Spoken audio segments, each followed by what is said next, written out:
Episode of This Week in Civics, a weekly live show with the Bill of Rights Institute. My name is Rachel Davison-Humphreys, and I'm your host every week, Monday mornings, to talk about what's happening in civics, history, and at the Bill of Rights Institute. We know that citizenship is hard work, so BRI is here to help, and we'd love to hear from you. We live stream on Twitter, Facebook, YouTube, and soon Instagram, and we'd love to have your comments, suggestions, as we think about what's happening in civics every week. So this week, we wanted to take a look at the president as chief diplomat. We've been seeing a lot of things over the past weekend, and at the end of the week, we have President Biden and First Lady picture with the Queen of England. We have the G7 picture. And so I want to talk a little bit about the role of chief diplomat and how you think about that and how you can think about that with the students or young people that you're engaged with. So a couple of weeks ago, we had a US-Palestine episode where we talked about who has the right and responsibility to direct US involvement in foreign affairs. And we looked at a book called Domestic Determinants of Foreign Policy. In chapter 7, it starts this way. It says that the legal scholar Edwin S. Corlin famously wrote that the US Constitution is an invitation to struggle for the privilege of directing American foreign policy. Both the president and Congress possess significant foreign policy powers. These powers overlap, laying the groundwork for conflict and competition. Second, the Constitution's invitation to struggle is just that, an invitation.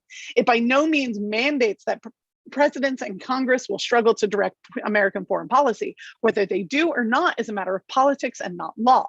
Which branch of government holds the upper hand in directing foreign policy has actually changed substantially over the course of American history. We have a link to that whole book and that quote. It's in chapter 7 in our comments below, so you can go find it. But it's that idea of the invitation. We're going to be hearing a lot over the coming weeks of the outcomes of all this diplomatic work that President Biden is doing as chief diplomat. So what is his role? What is the role of Congress? Where does legislation and diplomacy intersect, and where does it diverge, and who has responsibility? Is a great question to ask as you hear coming out of the news cycles all of these decisions or suggestions or discussions that are going on.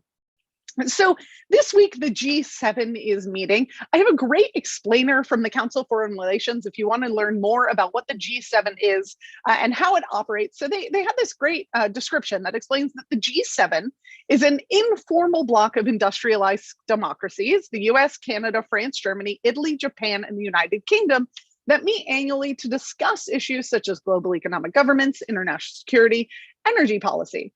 Proponents say the forum's small and relatively homogenous membership promotes collective decision making, but critics note that it often lacks follow through and excludes important emerging powers. The explainer from Council on Foreign Relations is really excellent. We're sending it back to you in the comments so you can take a look at it there. So again, what is the role of the president, and where does this role come from? One of the early ways to look at this is that in early America, we had diplomats that then originally became presidents, specifically John Adams and John Quincy Adams. I linked you to a Google Arts and Culture exhibit called just that, From Diplomats to Presidents, John Adams and John Quincy Adams.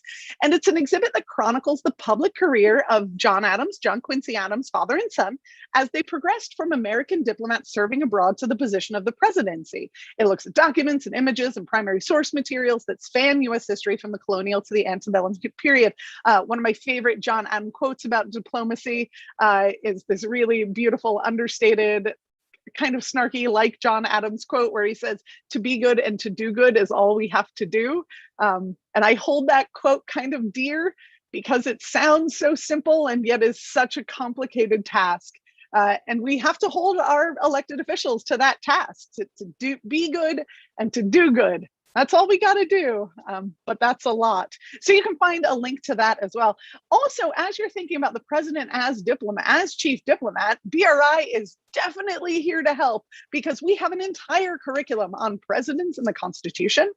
We have it in 2 volumes, and it allows students to explore the specific constitutional principle, how specific constitutional principles have applied in numerous situations in history. So volume 1 has 15 lessons organized by 5 constitutional themes, and volume 2 has 3 new themes. And these are president and federal power, war in the Constitution, slavery in the Constitution, president as chief diplomat. And they, again, you look at how the power is delegated to the president in the Constitution, and lets your students or young people become more informed citizens and critical students of history and current events. So the president's Constitution was actually it was supported by the National Endowment for the Humanities and the Templeton Foundation. So we're very grateful to be able to offer that to you. In there, there's actually a really fantastic essay written by Gleaves Whitney, director of the Hauenstein Center for Presidential Studies at Grand Valley State University, called The President as Chief Diplomat. There's a link below. We also have a homework help video, literally called Chief Diplomat, Presidents and the Constitutions. And in our Life, Liberty, and Pursuit of Happiness resource, we have an activity designed with Mount Vernon, home of the very first president and chief diplomat, George Washington, looking at his foreign policy. So as you're looking at pictures of G7 and pictures of the Bidens with the Queen, think about what the role of the president is as it relates to chief diplomat, what the limits of that power are, and what the opportunities are when we have a president in that role using his or her influence and power to craft our relations with foreign countries. So like, comment, subscribe. I'd love to hear what you thought about this episode. And we are on Twitter, Facebook, YouTube, soon Instagram Live every week. I look forward to seeing you then. My name is Rachel Davison Humphreys, and this was This Week in Civics.